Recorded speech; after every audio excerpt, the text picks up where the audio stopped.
sentido de las cosas, lo que el Espíritu de Dios nos quiere mostrar en esta mañana. Después de esto, Jesús fue al otro lado del mar de Galilea, el de Tiberias, y le seguía gran multitud, porque veían las señales que hacía en los enfermos. Entonces subió Jesús a un monte y se sentó allí con sus discípulos, y estaba cerca la Pascua, la fiesta de los judíos. Cuando alzó Jesús los ojos y vio que había venido a él gran multitud, dijo a Felipe: ¿de dónde compraremos pan para que coman estos? Pero esto decía para probarle, porque él sabía lo que había de hacer. Felipe le respondió: 200 denarios de pan no bastarían para que cada uno de ellos tomase un poco. Uno de sus discípulos, Andrés, hermano de Simón Pedro, le dijo: aquí está un muchacho que tiene 5 panes de cebada y 2 pececillos. ¿Mas qué es esto para tantos? Entonces Jesús dijo: haced recostar la gente. Y había mucha hierba en aquel lugar, y se recostaron como el número de 5.000 varones, como 5.000 varones.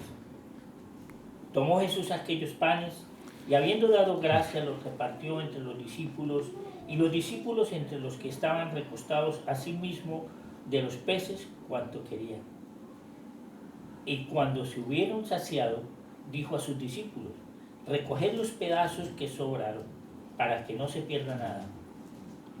Recogieron pues y llenaron 12 cestas de pedazos que de los 5 panes de cebada sobraron a los que habían comido. Aquellos hombres entonces, viendo la señal de Jesús, que Jesús había hecho, dijeron: este verdaderamente es el profeta que había de venir al mundo. Pero entendiendo Jesús que iban a venir para apoderarse de él y hacerle rey, volvió a retirarse al monte él solo. Dios bendiga su palabra. Pastor Alfonso. Gracias, hermano. Muy buenos días, hermanos. La verdad estoy tentado a predicar otro sermón para los que estuvieron en la primera hora, ¿no? Pero suele pasar que, bueno, para que la iglesia siga como iglesia, ya está encendido, sí, gracias, hermano. Pues podamos seguir con la secuencia, pero nada más les digo el título del que hubiera predicado si hubiera cedido a la tentación. Factores esenciales para ganar la carrera. Se los dejo de tarea, Filipenses capítulo 3, ¿no? Pero hoy vamos a dedicarnos a Juan capítulo 6. No sin antes, hermanos, quiero, primero que nada, como le decía al resto de la congregación en la primera hora, agradecerles porque ciertamente nos sentimos parte de la iglesia, como saben.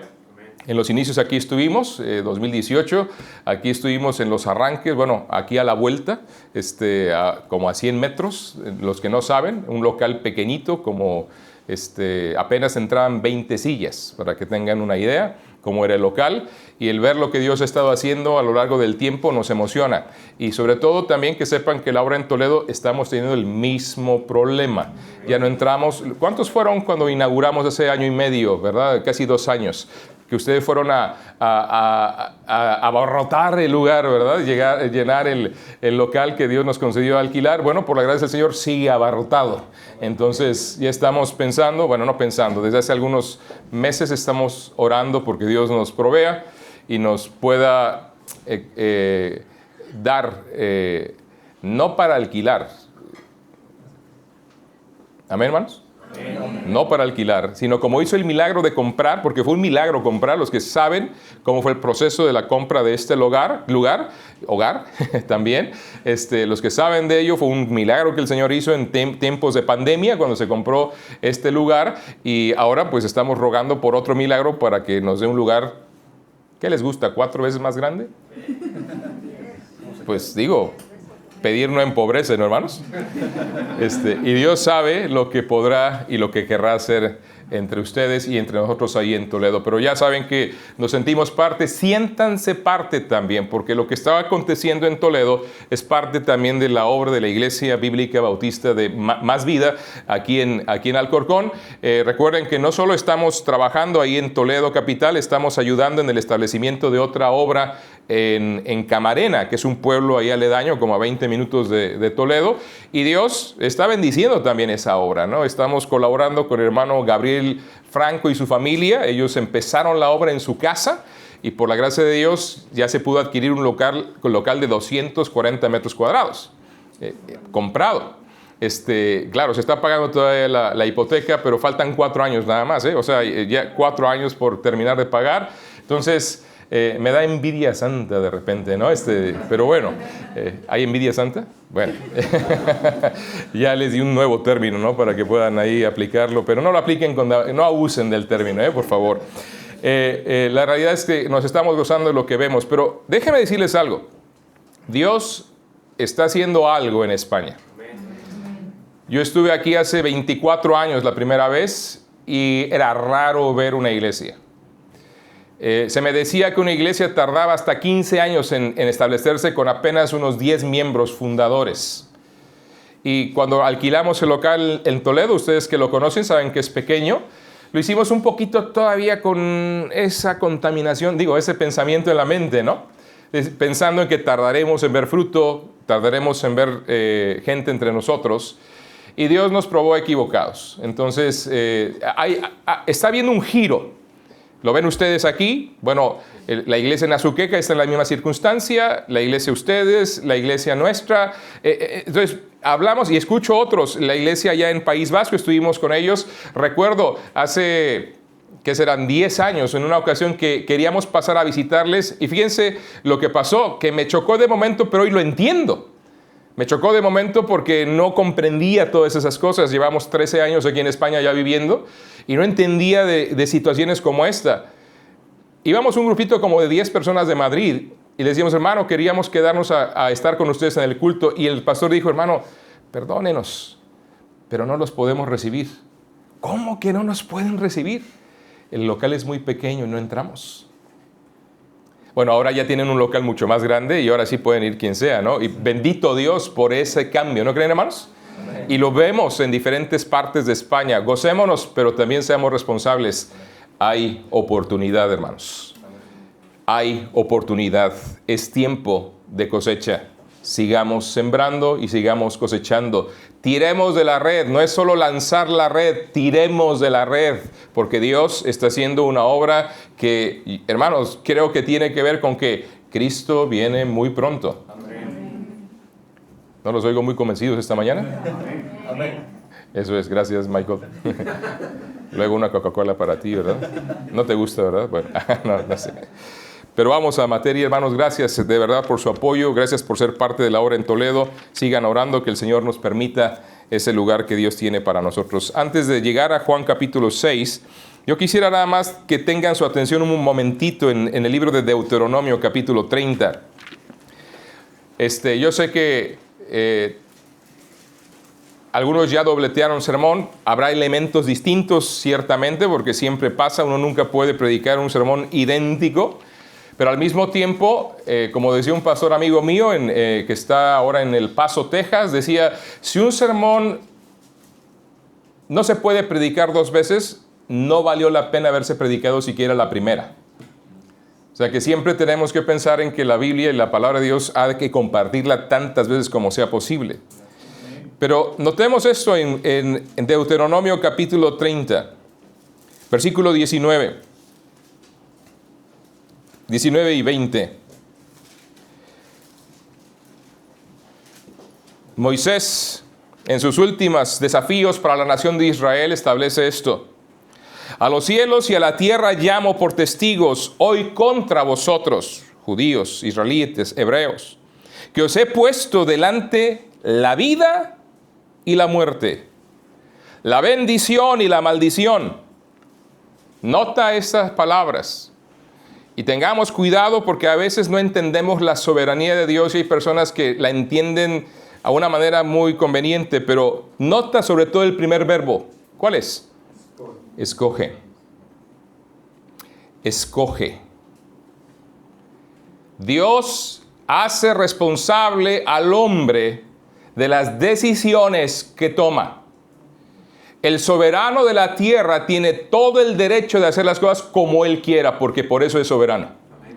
Y porque es soberano, delegó en el hombre la responsabilidad de decidir.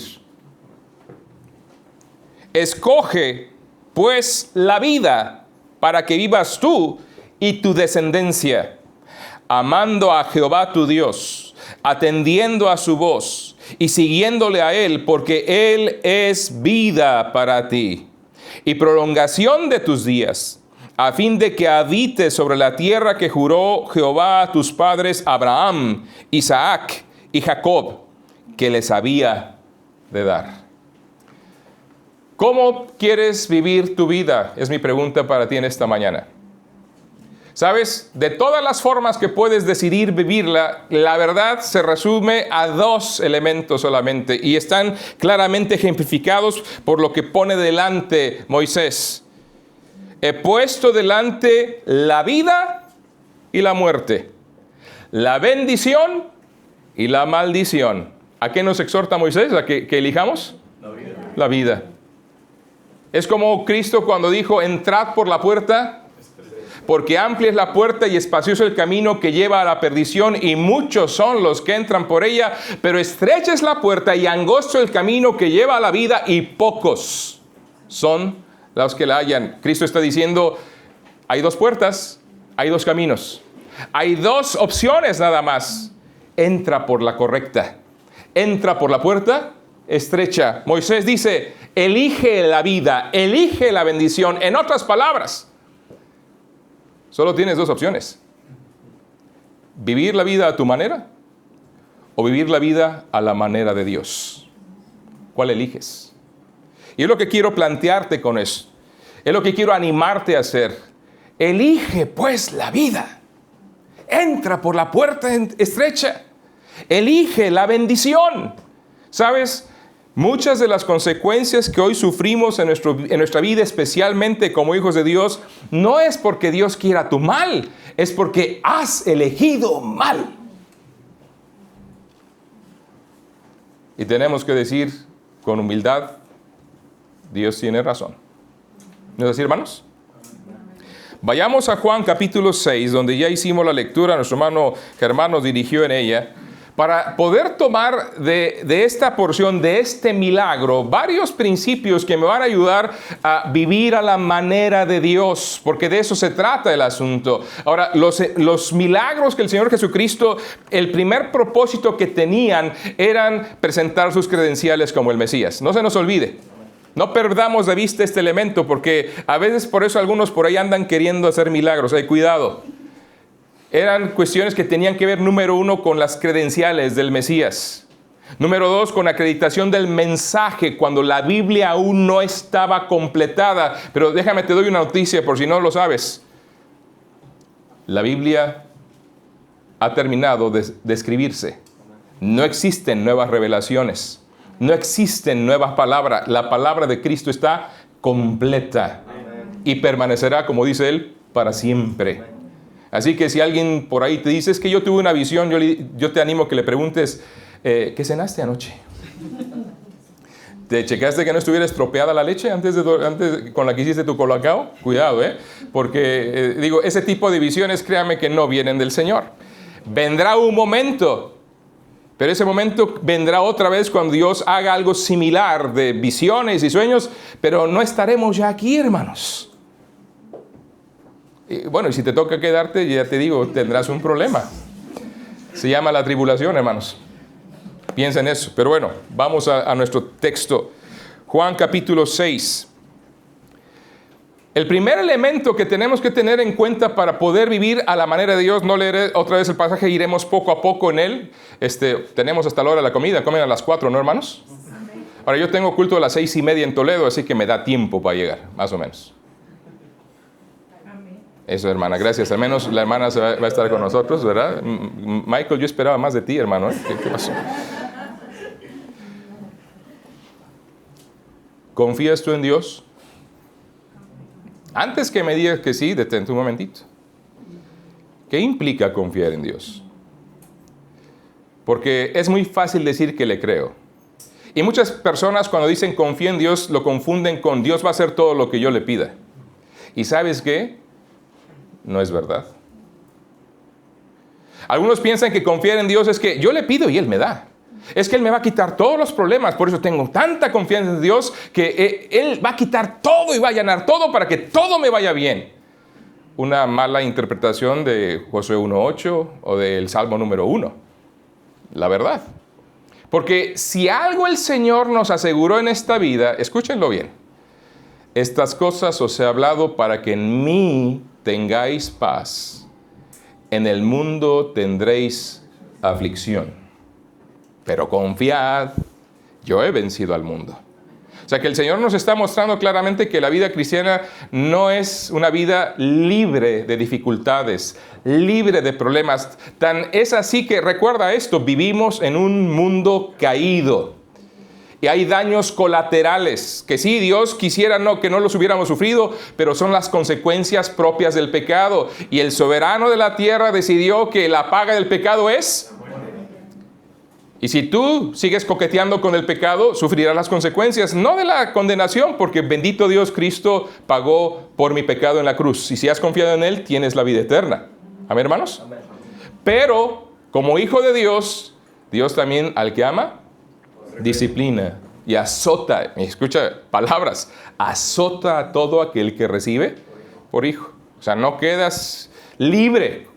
Ahora, hay consecuencias por nuestro propio pecado, hay consecuencias por el pecado del hombre y desde luego eso puede llegar a tocarnos en algún momento. Y la confianza verdadera en Dios sobre todo se nota cuando las cosas no van bien. Cuando todo va bien es fácil. ¡Ah, qué bendición! Dios me dio trabajo. ¡Ah, qué bendición! Dios me dio dinero. ¡Ah, qué bendición! Y sí, Dios provee todo don perfecto y toda buena dádiva desciende de lo alto, del Padre de las luces, dice Santiago. Sí, así es. Pero entonces, cuando nos va mal, y qué curioso que Santiago en el capítulo 1 al principio dice, hermanos míos, tened por sumo gozo cuando todo les vaya bien. Es versión primera de Alfonso 1:1. Tened por sumo gozo cuando os halléis en diversas pruebas. ¿Cómo me puedo confiar en medio de las dificultades? ¿Cómo puedo, gozar en medio de las dificultades? Confiando en Dios. Confiando en el Señor. Nota en el capítulo 6 del libro de Juan, del Evangelio de Juan, en este milagro. Un milagro de verdad, piénsalo, tremendo. Le decía a los hermanos en la primera hora, hermana, imagínate que les diga, hermana, hoy nos das de comer a todos. Sí, ahora a las 3 de la tarde vamos todos a tu casa y vamos a comer, toda la congregación va a ir a comer a tu casa. ¿Qué dirías tú? Madre mía, dice, madre mía, ya, qué problema, ¿verdad? ¿Y a cuántos sabemos aquí? ¿Cuántos somos en esta mañana, Germán? Yo sé que estás con la cuestión de estar contando. ¿Cuántos hubo en la mañana, digo, en la primera hora y cuántos hubo en la segunda hora? ¿No sabes? Sí, ¿cuántos son? 42 y ahora estamos por ahí. Por ahí más o menos. Imagínate que 80 comensales del calibre de Giovanni lleguen a tu casa. Nada más estoy tirando piedras, ¿eh? Sin contar los niños, ¿verdad? Ahí está. Imagínate, ahí, ¿verdad, hermana? Ahí. ¿Cuál Giovanni dice? ¿Cuál Giovanni, verdad? Ya. Lo bueno es que no hay culto después, hermano. Por eso podemos extendernos un poquito, ¿verdad? Es que hace rato los que estuvieron en la primera hora, yo iba en motocicleta. Nos relajamos un poquito más ahora, ¿no? Pero imagínate que llegue gente de buen calibre a comer a tu casa, sin previo aviso, 50 comensales, y que quieren un chuletón de Ávila de perdida. Imagínate. Qué lío, ¿verdad? Ya. Bueno, aquí no fue una comitiva de 80, ni de 20. 5,000 hambrientos y más, porque sin contar a las mujeres, pon tú que no eran 5,000 mujeres, pon tú que fueran 2,000, pero si eran 2,000 mujeres, te digo una cosa, de esas 2,000, 1,500 traían comitiva, y siendo judíos la comitiva no era de 1 ni 2, 6, 7 o de las 12 tribus de Israel, ¿verdad? Uno de cada una. Entonces, si empezamos a hacer matemáticas, nos damos cuenta que fácilmente eran unas 15,000 a 20,000 personas. Facilito. Y no estamos exagerando. 20,000. Le seguía gran multitud, dice la Escritura, porque veían las señales que hacían los enfermos. Entonces subió Jesús a un monte y se sentó allí con sus discípulos, y estaba cerca la Pascua, la fiesta de los judíos. Cuando alzó Jesús los ojos y vio que había venido a él gran multitud, dijo a Felipe: ¿de dónde compraremos pan para que coman estos? Hay un reto. Hay una pregunta. ¿Confías tú en Dios? Sabemos que Dios tiene todo bajo control, y a veces de una manera muy simplista, cuando estamos sufriendo o cuando todo va bien, Dios, o más bien tú no estás sufriendo y el otro está sufriendo, le quiere decir: no te preocupes, hermano, Dios está en control. Eso, cuando se lo dices a alguien que ha perdido el trabajo, dice: a ver cómo vas a hacer para que alimente a mi familia o que pague el alquiler. O sea, a veces somos muy simplistas. Incluso ese mal citado también, Romanos 8:28, todas las cosas le ayudan a bien. No te preocupes, hermano, todo va para bien. Esto es para tu bien. Es más, el tan trillado, si Dios te quitó eso es para darte algo mejor. Y te digo una cosa, estás equivocado. No sabes. Podría venir algo peor. Y a veces, por no entender lo que implica confiar en Dios, confundimos la vida cristiana con todo nos irá bien. Dios nos pone retos, ciertamente. Dios nos muestra principios y Dios nos sí demanda que confiemos en Él, y vamos a confiar en Él. Y la evidencia de tu confianza estará más aún en las situaciones las situaciones difíciles. Es ahí donde sale a relucir, como Sadrach, Mesach y Abednego, que mejor te animaría a conocerlos como Ananías, Azarías y Misael, sus nombres hebreos, que honran a Dios. Cuando fueron confrontados por Nabucodonosor: ¿están listos ustedes ahora a adorar a la imagen, a la estatua que he levantado cuando escuchen la música? ¿Qué respondieron ellos? No es necesario que te respondamos sobre este asunto, oh rey, porque nuestro Dios, oh rey, nos librará de tus manos, y de tu mano, oh rey, nos librará. Y dirás tú: ¿qué fe? ¿Sabes? Ahí no se ve la fe de estos chicos. Se ven las siguientes 3 palabras: y si no, y si Dios no nos libra, como quiera, no adoraremos a tu estatua. Eso es confiar en Dios. Eso es confiar en Dios, estar dispuestos a pagar el precio de obedecerlo, de serle fieles, aunque nos cueste la vida. Dirá uno: pero ¿cómo conectamos este milagro con eso? El reto era grande. 5,000 varones hambrientos más todos los demás. Cuando los apóstoles echaron un vistazo a la multitud hambrienta, empezaron a contar con sus recursos, estaban inmediatamente resueltos a decir: ¿sabes qué? No cuentes conmigo, búscate otro. No se puede. Esa fue la expresión realmente. Y qué fácil es mirar a Dios a través de nuestras limitaciones, hermanos. Decimos que no se puede porque yo no puedo. Decimos que no es posible porque para mí no es posible. Cuando deberíamos mirar lo que estamos enfrentando desde la perspectiva divina. Yo sé que estamos animados, sabemos lo que Dios está haciendo aquí en Más Vida, sabemos lo que Dios puede hacer. Lo han visto ustedes, desde luego, lo han palpado. Yo les animo a que, basado en eso, puedan dar pasos de fe, porque no van a tener nada resuelto por completo para avanzar. Uno tiene que avanzar por fe. Uno tiene que aprender a asumir riesgos. Confiar en Él. En segundo lugar, hay que evaluar lo que tienes. Ya lo decía y no le dije a Michael lo que íbamos a predicar hoy. Él no estuvo en la primera hora. Pero tienes que evaluar lo que tienes. Porque, ¿en qué sentido? Hermanos, miren, cuando decimos, en primer lugar, que tienes que creer en el Señor, es un llamado a confiar plenamente en Él. Pero en segundo lugar, cuando hablamos de evaluar lo que tienes, hay que contabilizar todo lo que de verdad tenemos, pero para hacer esto, entregárselos al Señor, rendirnos a Él. ¿Sabes que somos muy buenos para retener lo nuestro? Para buscar lo nuestro, para procurarnos a nosotros, para vivir para nosotros. Eso nadie nos enseñó. Somos egoístas desde que fuimos concebidos. Y cuando nacimos y empezamos a crecer, lo empezamos a manifestar. Mío, dame, quiero. Pequeños dictadores demandando en la casa. Cuidado con el que viene ahí, Cuidado. Cuidado con el que viene ahí. Que no sea de un dictador, que sea un siervo del Señor. Eso es. Pero es un llamado a rendirnos, hermanos. Un llamado a rendir al Señor. ¿Qué es lo que tienes?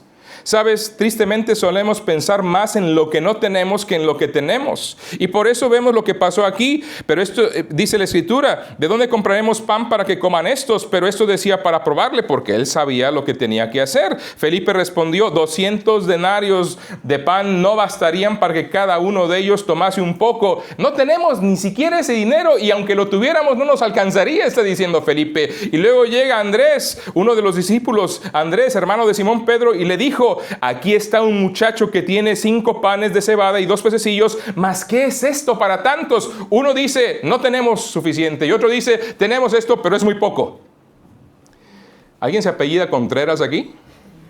Pues parece que aquí están los Contreras, ¿verdad? Señor, no se puede, mándalos. Y es más, en otro de los pasajes de la Biblia dice, ya despídelos, ¿verdad? Es tarde. O sea, no nos des este trabajo, que vayan ellos a buscarse la vida. Y él dijo, no, dadles vosotros de comer. Dadles vosotros de comer. Ahora, una de las cosas que tienes y tenemos que entender es que tenemos que aprender a levantar los ojos. No estar viendo solo lo que no tienes. Hermano, ve lo que la gente no tiene. No lo que tú no tienes. Hace años una hermana me preguntaba, pastor, ¿cómo podemos compartir el evangelio a aquellas personas que lo tienen todo? Tienen una bonita familia, una vida moral digna, tienen trabajo, tienen vehículos, tienen vacaciones de un mes. Yo me asombré cuando llegué a España y ver gente que cerraba el restaurante un mes de tal fecha a tal fecha, se van de vacaciones. Haces eso en México y regresas y no hay restaurante, no existe restaurante, ¿no? Pero bueno, aquí así es, bendito Dios que se pueden dar esas vacaciones, ¿no? Y dices, ¿cómo le predico a personas que lo tienen todo o creen que lo tienen todo? Y yo le dije a esta hermana, que yo sepa, yo no predico el evangelio de la prosperidad. Cristo no ofrece dinero. Cristo no ofrece salud física ahora. Sí, en la eternidad, pero ahora no. Cristo no ofrece que todos tus problemas te serán resueltos. Si alguien te ha predicado eso, déjame decirte 2 cosas. Número 1, aquel es un mentiroso y tú has vivido engañado. Sencillamente, como ya le cité Juan 16:33, ya lo sabes. Pero el problema es ese, que nosotros pensamos que eso es lo que Dios apunta y ofrecemos un evangelio que no es el evangelio de Cristo. No lo es.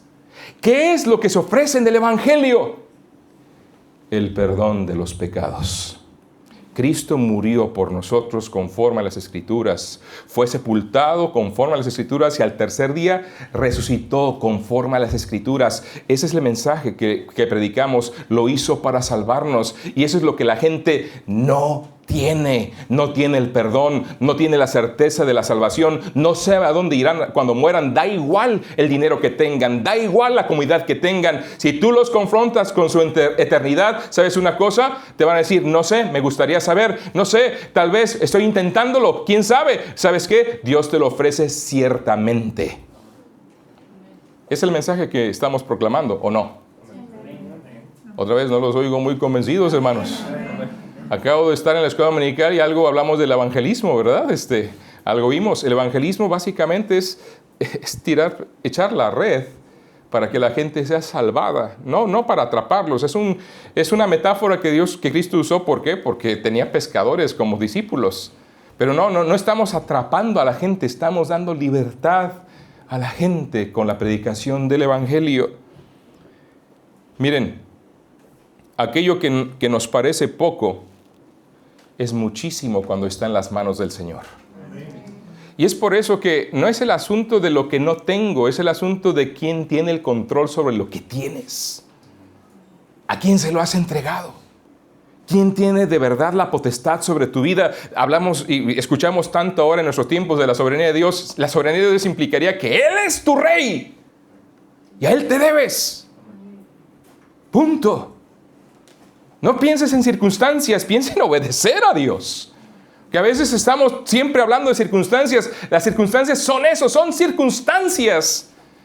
Y en las circunstancias deberías decidir ser obediente a Dios, aunque estas sean contrarias. Mira, fue Cristo quien tomó los panes y los peces. Fue Cristo quien los bendijo. Fue Cristo quien los multiplicó. En otras palabras, yo hago lo que a mí me corresponde y Dios hace lo que yo no puedo hacer. Él es el hacedor de lo imposible. Cuando ofrendo, sí, dicen, pero hermano, ofrendamos y ofrendamos. ¿Qué ven que no pagamos ya alquiler y eso? Juntamos dinero, pero ¿cuándo podremos? ¿Y no crees que Dios puede? Como hizo ya esto, ¿no crees que Dios puede hacer mucho más? ¿Te das cuenta que a veces nosotros somos los que limitamos la obra de Dios por nuestra falta de confianza y por nuestra falta de evaluar lo que tenemos y rendirlo al Señor? Sí, ¿qué es esto para tanto? Sí, ¿cómo puedo ganar Madrid para Cristo, España para Cristo con esto? Sí, es que el problema es este. Tú no puedes, pero Dios sí. Y de eso se trata. Que nos demos cuenta quién sí puede y quién nos pide. Por eso es importante que entendamos que cuando yo veo lo que tengo, la pregunta es, ¿qué es lo que tengo y a quién se lo doy? ¿Quién está en control de aquello? Y una vez que se lo he entregado, la siguiente pregunta es igualmente importante. ¿Qué hago? ¿Qué hago? Mira, versículo 10. Entonces Jesús dijo, hacer recostar la gente. ¿Y qué hicieron los apóstoles? A ver, Señor, son 20 y tantos mil. ¿Para qué los vamos a hacer recostar? ¿Qué orden es esta, Señor? ¿Vamos a comer o vamos a dormir? ¿Vamos a comer o los están...? Ya sé, a lo mejor lo que pasa es que dormiditos no van a pedir de comer, ¿verdad? Sí, Señor, ¿qué sabiduría tienes? ¿No es que de repente queremos hacerle así al Señor? No, a ver, el Señor está dando una orden. ¿Qué es lo propio que el Hijo de Dios haga? Con convicción, hermano. Equivóquese con convicción. ¿Qué dice? Obedecer. Sí, obedecer. Eso es lo propio. Cuando Él dice y da las instrucciones, hay que seguirlas. Aunque nos parezcan ilógicas. Les compartí a los hermanos en la primera hora que cuando veníamos aquí a España como misioneros, algunos pastores nos intentaban desanimar. No, hermano, está muy difícil. Es cementerio de los misioneros, el campo español. Económicamente hablando, hermano, pues vas apoyado de iglesias de México. Un euro cuesta 22 pesos mexicanos. El alquiler comparado con el de México, pues, válgame. O sea, los que son mexicanos saben que no, ¿verdad? Al Itzel, ¿verdad? Y otros hermanos que estaban en la primera hora, pues sí, aquí cuesta 3 o 4 veces más el alquiler promedio. Los suministros igual. Ya como que la inflación en México emparejó los alimentos y otras cosas. Ya cuando hemos ido últimamente digo, qué barbaridad. Ya hasta me duele comprar allá porque digo, iba con todo el gusto de decir, me voy a echar unos tacos. Muy bien. Y los tacos de acá, de aquí de Madrid, salen ya más baratos que los de allá, ¿eh? Y están muy bien ahí. Bueno, no es comercial. No es comercial, ¿verdad? Ahora, pero... sí nos intentaron desanimar, bueno, no con mala intención, no quiero que piensen eso, pero sí haciéndonos ver que la cosa iba a estar complicada. Y un hermano me dijo, hermano Eduardo Gómez Telles, pastor, fue alumno mío, compañero de seminario de mi esposa, cuando estuvimos en la Ciudad de México. Él es de Veracruz, fue pastor ahí unos años, ahora ya está en la presencia del Señor. Un día charlando con él, hablando del sostenimiento y estas cosas, notó en mí alguna preocupación porque es natural, oye, el dinero es necesario finalmente, ¿no? Y me decía, hermano, ¿de qué se preocupa? Bueno, es que no hay suficiente. A ver, ¿de quién es la obra? Me preguntó así. ¿De quién es la obra? ¿De quién es la obra, hermanos? De Dios. Entonces, ¿de qué te preocupas? Él dijo que Él proveería para su obra. Él provee para su obra. No provee para tus caprichos, no provee para mis deseos, provee para su obra. No, hermano, es que Él te concede las peticiones de tu corazón, sale el muy espiritual. No, hermano. Él no concede las peticiones de tu corazón, te equivocas. Deleítate a sí mismo en Jehová y Él te concederá las peticiones de tu corazón. Te digo una cosa, un secreto a voces, o que no te habías dado cuenta. Cuando te deleitas en Dios, cambian tus deseos. Amén. Y no estás pensando en tu coche, en tu casa, en tu carrera, estás pensando en el engrandecimiento del reino de Dios. Amén. Y por eso Él concede las peticiones de tu corazón, porque son sus deseos, no los tuyos, que Él ha puesto en tu vida. Pero ¿te das cuenta cómo fácilmente nos desviamos? Como yo me desvío de las predicaciones. Miren nada más. Hay que seguir las instrucciones del Señor. Es otro rasgo trascendente de la confianza que debes poner en tu Dios y que se evidencia en hacerlo. El asunto no termina cuando entrego al Señor lo que tengo. Ahora hay que hacer lo que Él me dice. Dice, si Señor es tuyo, haz lo que quieras. No, es tuyo y dime cómo quieres que lo use. Porque tú eres el mayordomo, tú lo tienes en tu control, como Ananías y Zafira cuando dijeron iban a dar esa ofrenda, ¿verdad? De la venta de su heredad. Y Pedro les confronta, oigan, nadie les exigió que diera nada. Reteniéndola, estaba en tu poder, era tuya, dándola igual. O sea, tú decides qué hacer con lo que Dios te ha dado, pero decídelo bajo sus principios. El problema está en que decimos, Señor, ahí está, mi vida es tuya. A ver, ok, tu vida es de Él. ¿Ya le preguntaste entonces qué va a hacer Dios con tu vida? ¿Ya sabes qué es lo que Dios quiere con tu vida? ¿Estás haciendo lo que Dios quiere con tu vida? Te digo una cosa, no le digas mi vida es tuya cuando no estás dispuesto a hacer lo que Él te dice. Porque entonces te das cuenta claramente que tu vida sigue siendo tuya y sigue estando bajo tu control cuando debería estar bajo su control. Sigues viviendo a tu manera, no a la manera suya. ¿Te das cuenta? Ahora, en tercer lugar, por lo tanto, tenemos que estar dispuestos para hacer lo que el Señor quiera que hagamos. Es un llamado a la obediencia, una vez más. Miren, en cierto sentido, volviendo a Felipe, ahí en el capítulo 6, el versículo 7, en cierto sentido, Felipe quiso establecer una forma para dar la solución a la situación.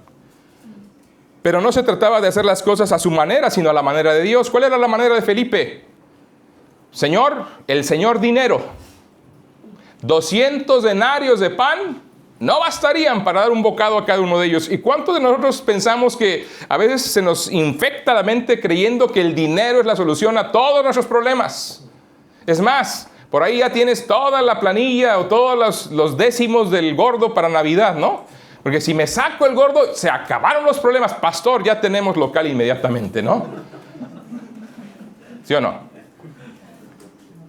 Arrepiéntete, pecador. Es que es triste, el Dios dinero, el Dios de las riquezas. Y el Señor nos advirtió, hermanos, de verdad, una ojeada a la Biblia, te das cuenta cómo el Señor Jesucristo y cómo toda la Escritura enseña mucho en torno al uso de las cosas materiales, porque llegan a ser una deidad de nuestras vidas. Y por eso Cristo tuvo que decir, no podéis servir a Dios y a las riquezas. Y termina ese capítulo diciendo, mas buscad primeramente el reino de Dios y su justicia, y todas estas cosas que se compran con dinero os serán añadidas. Ocúpate de lo mío y ¿sabes qué? Yo me ocupo de lo tuyo. Confía en mí, sé obediente. Andrés llevó un muchacho con su almuerzo. La solución de Felipe era como las nuestras, el Señor dinero, pero Dios dice, no, el Señor dinero no es la solución. El Señor de los cielos es la solución. Y Andrés llevó al muchacho con su almuerzo, pero estaba convencido de que sería inútil. O sea, Señor, aquí están mis talentos, pero mis talentos son poquitos, son inadecuados, están feos. Vemos el talento y dice, mira, es que este talento no da para mucho, Señor. ¿De verdad? No, es que no se puede. ¿Cuántas veces hemos hecho eso para no hacer nada? Porque me siento inadecuado, porque me siento incapaz, porque me siento no puedo. Y otra vez, no se trata que tú logres todo. Se trata que lo que te corresponde a ti hagas para que Dios haga lo que tú no puedes hacer. Cuando el Señor comenzó a dar órdenes, Y cuando los discípulos obedecieron, Dios hizo el milagro. Si confiamos en Dios y hacemos lo posible, insisto, el Señor de lo imposible hará lo que nosotros no somos capaces. Al Señor Jesucristo, hermanos, recuerden esto, siempre utiliza el elemento humano para lograr cosas, pero siempre busca que el ser humano responda primero. Cuando levantó de la tumba a Lázaro, ¿qué hizo? Quitad la piedra. Y hasta que quitaron la piedra como de 1,5 toneladas, entonces gritó, clamó a gran voz, ¡Lázaro, ven fuera! Pero no fue hasta que el hombre hizo lo que tenía que hacer, las personas. ¿Se acuerdan cuando aquel ciego fue con el Señor y el Señor hizo barro, ¿verdad? Hizo lodo con su saliva y se lo untó en los ojos. ¿Y qué le dijo? Ve al estanque de Siloé y lávate. O sea, Dios le devolvió la vista, el Señor devolvió la vista, pero tenía que hacer algo el hombre. Tenía que ir y lavarse. ¿Qué podía hacer el ciego para recibir la vista? Nada más que ir a lavarse. Cristo hizo el resto. ¿Queremos un local nuevo, hermanos? Amén. Hagamos lo que nos corresponde y dejemos a Dios lo que yo no puedo. ¿Te das cuenta? Hagamos lo que sí podemos, confiando en el Señor, y Él hará el resto. No se nos olvide, por favor. Ahora, pero para poder nosotros aplicar mejor esta enseñanza, tenemos que ser conscientes de varias cosas. Primero, nuestra fe siempre es probada. Y nuestra fe se pondrá en evidencia a través de nuestra obediencia. Son los tiempos críticos los que sacan a relucir si realmente le creemos a Dios o no. Si seguiremos adelante, no son los tiempos de bonanza. No es ni siquiera cuando Dios interviene y te quita el problema, porque a veces pensamos que Dios está ahí nada más como un genio de lámpara maravillosa para ayudarme cada vez que tengo un problema y quitarme todos mis problemas. No, hermanos, Dios no está para eso. Dios tiene un plan soberano que es traer gloria a su nombre a través del establecimiento de su reino y te invita a que participes. Si tú decides no participar, el reino se va a establecer como quiera, pero tú perderás la oportunidad de ser parte de la bendición de ser usado por Dios para que eso ocurra. Eso no va a cambiar. Él es el soberano, lo va a hacer. Y me da la oportunidad para participar. Te da la oportunidad para participar. ¿Sabes que Cristo puede llegar en cualquier momento? Y sabes que lo único que está esperando es que la plenitud de los gentiles llegue a realizarse. ¿Y qué es esto de la plenitud de los gentiles según Romanos capítulo 11? Es que el último de los gentiles se convierta. ¿Lo conoces tú? ¿Sabes quién es la última persona gentil que se va a convertir en nuestra era? Yo tampoco, pero Dios sí. ¿Y sabes por qué el Señor nos mandó a hacer discípulos a todas las naciones? Porque quiere alcanzar a todos los que tiene que alcanzar con su evangelio. Y al momento que el último de los gentiles de la era de la iglesia se convierta en ese instante, ¿sabes qué? Como un pestañear, estaremos con el Señor. Qué glorioso será ese momento que, imagínate, estás testificándole y esa persona cree y ¡pum! Ya estamos con el Señor. ¡Qué susto!, ¿no? ¡No, qué gloria! ¡Qué gloria! Ser participante de eso. ¿No quieres ser partícipe de eso? Para eso Dios te da vida, para eso Dios te da oportunidad, para eso Dios te dio boca, te dio un trabajo, te dio una familia. Para eso, no te lo dio para otra cosa. No, hermano, es que mi familia es para mí. Ya empezamos mal. Ya empezamos mal. ¿Te estás multiplicando con tu familia? ¿Estás instruyendo a tus hijos en el Señor? ¿Estás haciendo de tus hijos unos verdaderos seguidores de Cristo, discípulos de Cristo? Ahí está el inicio. Ahí está el inicio. No, es que mis hijos tomarán su decisión cuando sean grandes. Pues ya los perdiste entonces, compañero. Y más en este entorno. Y más en ese entorno. Vayamos hacia el final, hermanos. No quiero abusar de su tiempo. Ya me tardé un poquito más que en la primera hora. El cuarto principio para vivir a la manera de Dios es pensar en otros primero. Pensar en otros primero. ¿Qué no es lo que Cristo hizo? Pensó en nosotros antes que en sí mismo. Y Él en todo su ministerio nos lo enseñó. Ser siervo. En vez de ser alguien que busca ser servido, ser siervo, pensar en otros primero. ¿Cómo lo vemos en este pasaje? Mira ahí en Juan capítulo 6, por favor, y date cuenta las órdenes del Señor. Versículo 11, después de que él oró, dice, y tomó Jesús aquellos panes, y habiendo dado gracias, los repartió entre los discípulos, y los discípulos entre los que estaban recostados, asimismo de los peces cuanto querían. ¿Te das cuenta? ¿Tú piensas que los apóstoles no tendrían hambre, que estaban de verdad muy contentos con haber estado todo el día ahí y sin comer? ¿No crees que ellos también querían, a lo mejor olían el pescadito, ¿verdad? El pececillo, ¿verdad? O el pan recién hecho. Bueno, no era recién hecho, pero es que una vez que lo abres y tienes hambre, ¿no te ha pasado pasar por una panadería con hambre? ¿Sí? ¿Ya tienen hambre, hermanos? Ya los dejo ir a comer, no se preocupen. ¿Se dan cuenta? ¿Pero qué pasó ahí? El Señor le dio a los apóstoles. ¿Y qué hicieron los apóstoles? Comemos rápido y luego atendemos. No. Pasaron a los otros y a los otros. En otras palabras, tenían que pensar en los otros antes que en ellos. Ese es el sentir de Cristo. Esa es la actitud de Cristo.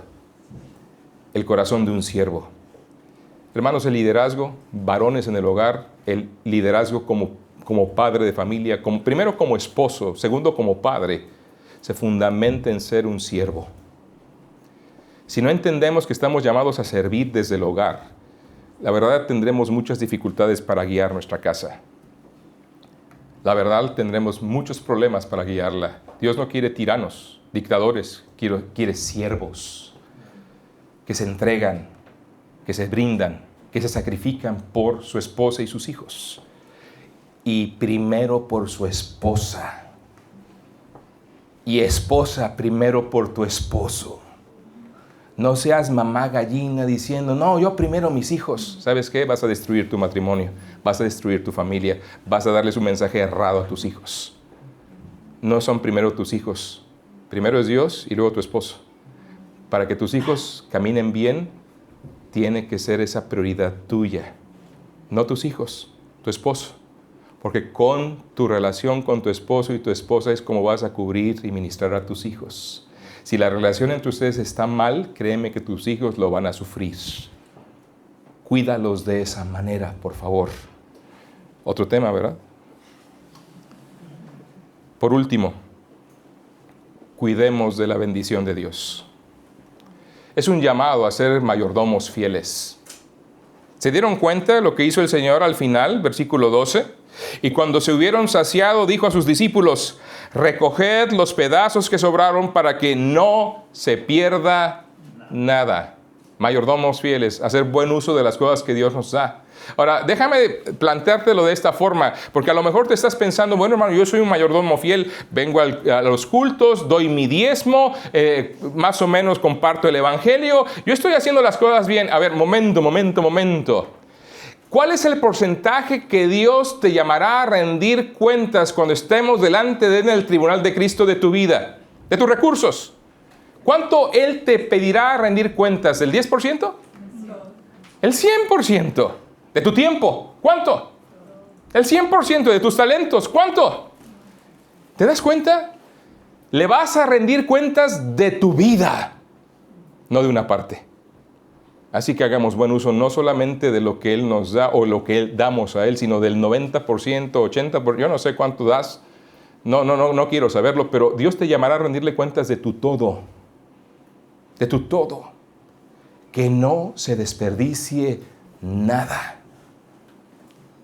Hermanos, llegará el día en que tendremos que dar respuesta a eso. Hay que considerar los resultados que tenemos en nuestra vida y darle seguimiento cuando hablamos de evangelismo. Hay que, de verdad, sí, ser honestos con dar nuestros diezmos, ofrendas, pero también cuidadosos con lo que nosotros nos quedamos, cómo lo administras, en qué sentido lo utilizas de verdad. Lo que hacemos después que logramos una victoria es tan importante como lo que hacemos antes de alcanzarla. Es una victoria haber logrado adquirir este local. Bueno, una vez que lo alcanzamos, ¿cómo lo usamos? ¿Qué tanto lo usamos? ¿De qué manera? Y para que venga la siguiente victoria, tenemos que hacer buen uso de la que tenemos. En la vida cristiana y el ministerio, siempre estaremos enfrentando pruebas y retos. Siempre. Cuando los problemas parecen imposibles o las metas parecen inalcanzables y cuando nuestros recursos parecen inadecuados, debemos recordar que adoramos y servimos al Dios de lo imposible, hermanos. No es un asunto de no poder. Sí, yo no puedo. Pero cuando yo hago lo que a mí me corresponde, permito que Dios intervenga y actúe con su misericordia y conforme a su plan. Pero tenemos que vivir a su manera. No puedes esperar que Dios intervenga en tu vida cuando no haces las cosas a su manera. Haz las cosas a su manera, no a la nuestra. Escucha esta porción. Oh Señor Jehová, he aquí que tú hiciste el cielo y la tierra con tu gran poder y con tu brazo extendido. Ni hay nada que sea difícil para ti. Jeremías 32, 17. El Dios de lo imposible quiere actuar en tu vida. Pero es curioso. El Dios que todo lo puede no interviene cuando tú y yo no hacemos las cosas a su manera. ¿Él puede ayudarte? Sí. ¿Él quiere ayudarte? Sí. Pero no lo hará cuando no nos rendimos y buscamos jugar conforme a sus principios y no los nuestros. Conforme a su enseñanza y no conforme a esta cultura corrompida. Conforme a sus valores y no conforme a los valores que hayas adquirido por ahí y por acá. Dios no juega así. ¿Quieres hacer a Dios partícipe de tu vida? Sencillamente, ríndele tu vida al Señor y juguemos a su manera. Vamos a inclinar la cabeza, cerrar los ojos, orar al Señor. Y yo quiero animarte a que pienses. Vivimos demasiado para nosotros, La verdad, todos nosotros, el trabajo, los esfuerzos, aquí muy común decir, es que me lo merezco. Yo te animo a que no vuelvas a decir eso. ¿Quieres de verdad lo que te mereces? ¿De verdad lo quieres? ¿Sabes qué te mereces? ¿Sabes qué me merezco? La condenación eterna. ¿Quieres pedírselo a Dios? Allá tú. Yo le pedí perdón y salvación por su gracia, por su misericordia. No porque lo merezca, porque no lo merezco.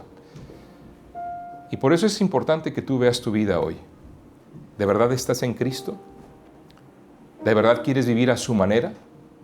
¿O quieres seguir peleando contra Dios para establecer tus términos y no someterte a los suyos? Yo quiero animarles a que nos arrepintamos y que elijas la vida, elijas la bendición, elijas la manera de Dios. ¿Cuántos en esta mañana queremos decirle, Señor, me doy cuenta, me arrepiento? He buscado tantas veces vivir a mi manera, buscar hacer las cosas como yo pienso, pero tengo que volver a ti. Quiero vivir a la manera tuya. Ayúdame. ¿Quieres tú? Quisiera orar por ti. Manifiéstame que tú tienes esa decisión levantando tu mano en alto. ¿Habrá alguien así? Dios te bendiga, hermano. ¿Habrá alguien más? Con humildad dice, pastor, yo quiero vivir a la manera de Dios. Me doy cuenta que he vivido demasiado a mi manera. Dios te bendiga, hermano. ¿Alguien más que está diciéndole al Señor en su corazón? Yo estoy viendo para orar por ti. Yo sé que a veces no nos acostumbramos a expresar nuestras decisiones, pero yo quiero animarte a que lo hagas. Que no quede en lo oculto, que te comprometas al menos ante un servidor. Yo quiero orar por ti, pero yo quiero saber que estás arrepintiéndote y honrando al Señor, diciendo, quiero vivir a tu manera, Dios. Me doy cuenta que no he vivido así. Hay un par de hermanos que han tomado esa decisión, otro tanto en la primera hora. ¿Quieres tú también? Levanta en alto tu mano. Dices, hermano, ya dejaré de vivir a mi manera, quiero vivir a la manera de Dios. ¿Habrá alguien más? Veo una mano allá atrás. Dios te bendiga, hermana. Puedes bajarla. ¿Habrá alguien más? No te quedes ahí. Llega al Señor y dile, Señor, perdóname. Y sabes, el Señor va a tomarte y decir, qué bien, hijo. Vamos, adelante, juntos. Si hay alguien más, quisiera orar, que ore por usted. Con toda confianza, levante su mano. Vamos a orar al Señor. Padre, una vez más, te agradecemos por la nueva oportunidad de reconocer nuestra propia necesidad. Y una vez más ponemos delante de ti nuestro corazón, rogándote que lo moldees conforme a tus principios, para vivir conforme a tu voluntad y no la nuestra. Ayúdanos, Padre. Nos ponemos delante de ti. Te ruego por aquellos que especialmente han reconocido esta necesidad, han levantado en alto su mano. Bendíceles, Padre. Te lo ruego en el nombre de Cristo. Amén. Dios les bendiga, hermanos. Gracias por su atención.